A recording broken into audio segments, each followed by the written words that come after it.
Hi everybody, Becky Mateo Lamborghini here. Sue Baxter, Combos with Becky, part of the WVLP series. We are recording this week because I will be at the Aspen Leadership World Conference in Puerto Rico. Although we might zoom me in. We have a very special guest today, part of our first half of the show, first half an hour, and then Mr. Meer from Michigan City, who's running for Indiana State Senate, District 4, and then the second half of the show, David Reynolds, who is running for Porter County Sheriff. So I want to say hi, welcome, Mayor Sue. Well, thank you for having me. And then Hamza, of course, is on the boards over there. We have a big crew outside, so welcome back, everybody. I also want to just give you a few little housekeeping items before we start rolling. Remember, this show in particular, Combos with Becky, is the third Monday of every month at 7 p.m.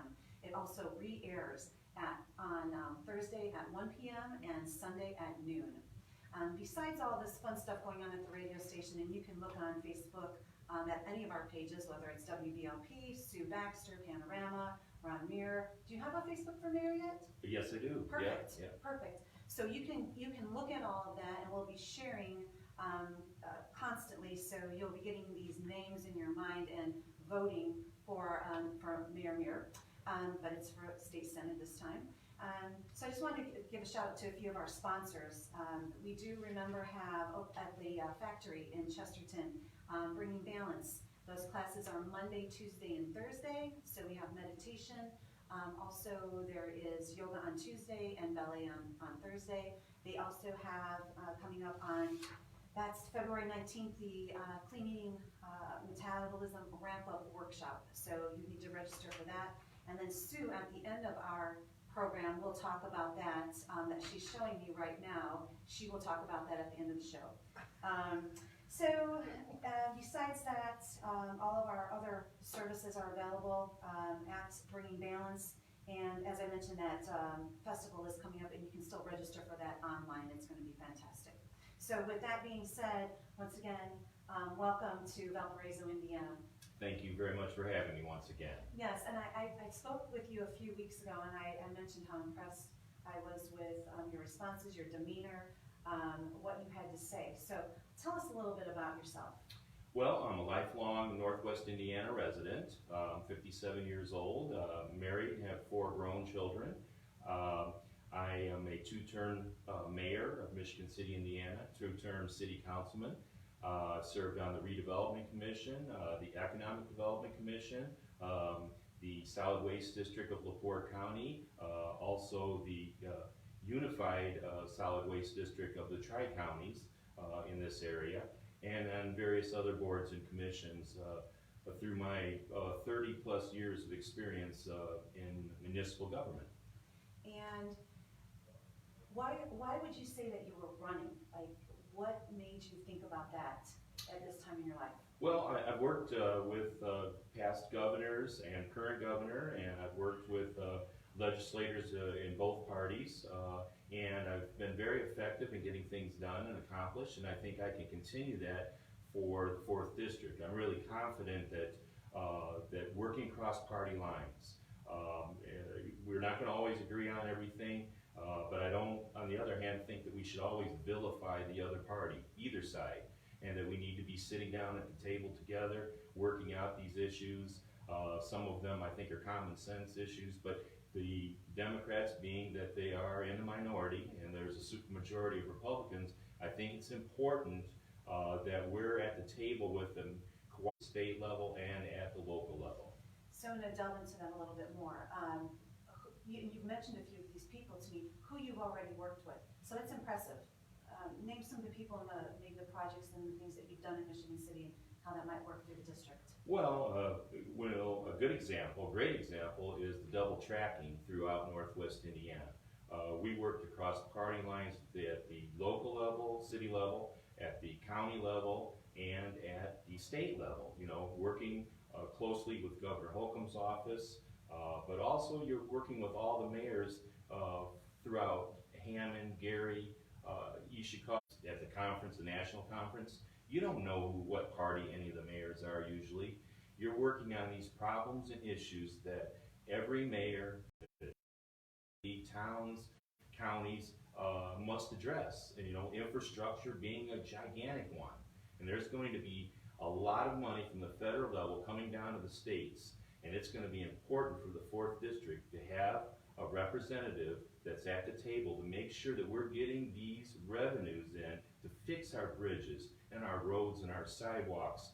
But not only that, but also to upgrade our water treatment plants, our wastewater treatment plants, our storm.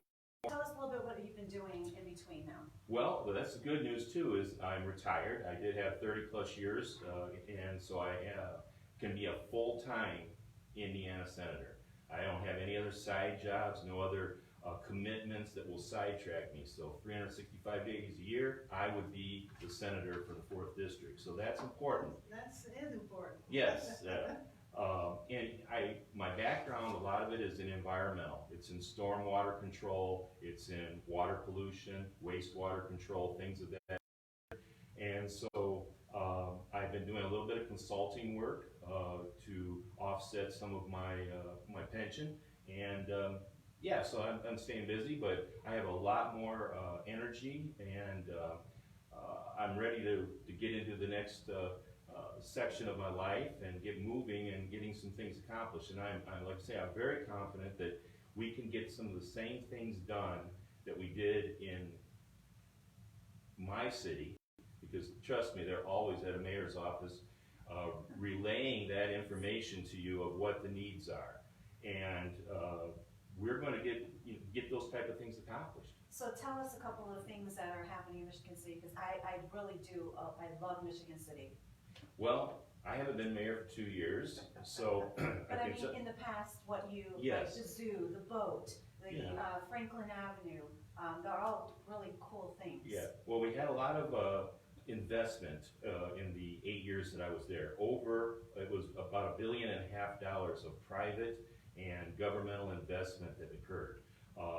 Supporting law enforcement was very crucial. We built a new $13 million police station in Michigan City, and we had an annual budget for just vehicles and equipment upgrades of about $500,000 a year. So I think that that's another thing that needs to happen from the state level, as when we're doing the budgeting process, is to make sure that law enforcement have the tools they need, the equipment they need, the manpower that they need, and that they're paid properly. And you can go across the board on that if you're talking about the school system, for instance. Same scenario, making sure that the teachers and the superintendents and the students have what they need. One of the things we did in Michigan City during my term as mayor is we were able to get $3 million of city funding into the school system for technology, so that the kids could have Chromebooks and that the teachers could get training. And so this wasn't state money, this was local money going into our local school system. And I think revenue sharing from the state level coming back to the local level, because that's really what it comes down to, is it's the federal to the state, but then down to the towns and the cities and the counties of what make things in the day-to-day operations of people's lives happen.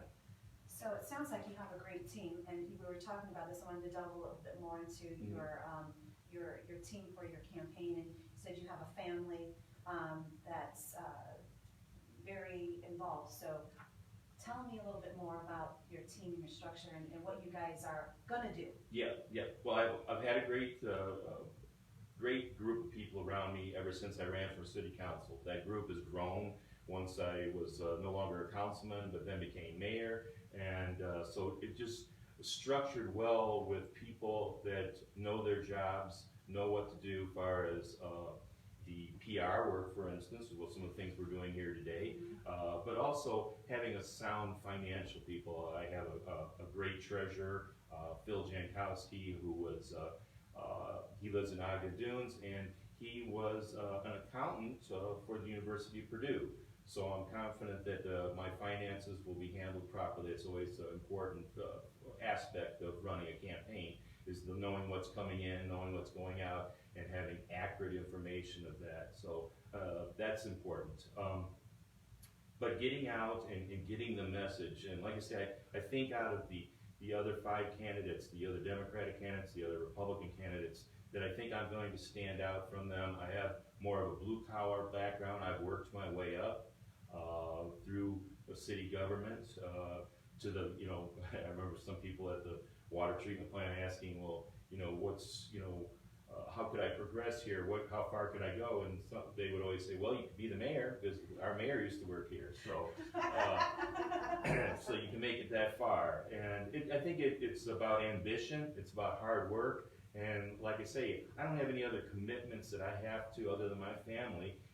I'll be a full-time state senator, and people will be able to, I'll be accessible, I'll be able to be reached, and I can address the issues to the best of my ability, and I can tell you that I'm very ambitious. I mean, to be a mayor and a council person and growing up and mentioning those, I think when we talked, you said you were going over to Portage, so you're traveling the area, and those are all very, very good traits in a race. And you answered my question, what's setting you apart? And I like that. What if for the listeners and the people watching live now, if anybody has any questions, please feel free to comment. I would like to know, for the folks listening, why are they important? Why are you here? What's like the biggest message that you need them to know? Well, like I said, I'm a lifelong resident of Northwest Indiana. This region is very important to me. I'm an outdoorsman. And how Northwest Indiana goes and how the 4th District goes as far as the quality of life is so important to me. I mean, I love Lake Michigan. I love its tributaries. I'm a fisherman. I'm an outdoorsman. I like to hike. So the environment is so important to me. I've been involved in some very big environmental cleanups as a mayor. We've addressed some important issues. I've had to make some sacrifices sometimes because of exposing some of these things that are happening. And Lake Michigan is so crucial to the state of Indiana and the surrounding states for that matter. That freshwater source, we lose, if we start losing some of these large freshwater sources in our country, it's really going to have an adverse effect on us. So the outdoors, wetlands, things of that nature are so important to me, and I've been passionate about it my entire life. And so I think,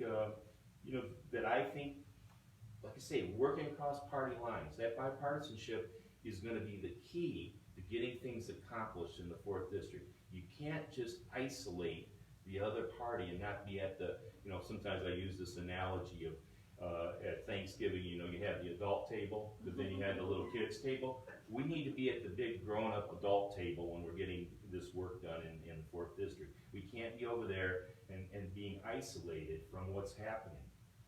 And I think I've heard that a little bit, frustrations from our former Senator Karen Talion, is that she was tired of beating her head against the wall and not getting, not being able to get things done all the time. She was frustrated, I believe, is what I felt. And I believe I can circumvent that frustration and maybe not always getting everything done that we need to, but getting some of the, as anybody that knows the legislation down there is getting what you want attached to some other legislation many times. So, and I think that I can be very good at that. So when we say down there, it's Indiana State House, they're in session. We've also mentioned legislation if you're a legislator or if you're in law. And sometimes I think you just need the skills, and it sounds like you have a great skill set to do the job. Is there anything? And he has a Facebook page. Oh, yes. You can message him anytime you want. And you have a website yet? Yes, ronmeer.com. Yeah. Okay, you can message him, email him through there. And my Facebook page, of course, Ron Meer for State Senate, 4th District. And I also have just my regular Ron Meer Facebook page also. There's lots of ways to get hold of it. It's like, yeah, where do you check next? Is there anything coming up that we need to know about? Are you having any meet and greets? Are you having anything I am starting to line up some meet and greets, particularly in the Portage and South Haven area. Also, as soon as weather breaks, one of the things that we've always done, and I will continue to do, is we're going to do some door-to-door action and stuff. I know it's a little different time with COVID and things, but I think if you stand back away from the door when you knock on it, I do that anyway, so people don't feel threatened or insecure, and I try to have some identification on and things of that nature. We're definitely going to be very active. What about the Zoom? The what? We can do a Zoom. Zoom? Yeah, Okay. but Stu and I will talk to you about that. It's like, Okay. where are all these words coming from? The Zoom that we Yeah. knew was on TV on Channel 11. I know that recently they did have a debate that was done in Zoom, but I was already committed in some meetings in regards to my campaign, so yeah, it was. I expressed that to them too, and we could have helped promote that and had you all in, and so I think I'm just gonna be able to watch it. So you weren't at that debate? No, I wasn't. That one, I believe, like you say, was held by a Michigan City group, the Progressive Yeah. Democrats, yeah. Okay, so. But maybe I'm you hoping can- there'll be some other debates. I'm hoping there actually will be some face-to-face debates, maybe at the Purdue Northwest or Valparaiso, somewhere. There's usually some in the region, organizations yeah, that will yeah. do that, like, League of Women's. Is Voters Valparaiso and in your Press. district too? No, Okay. no, it's not. Is there anything else? I think Council's signaling 15 minutes there? We're at about 17 minutes now. 17. Is there anything that you want to add that we have not touched on?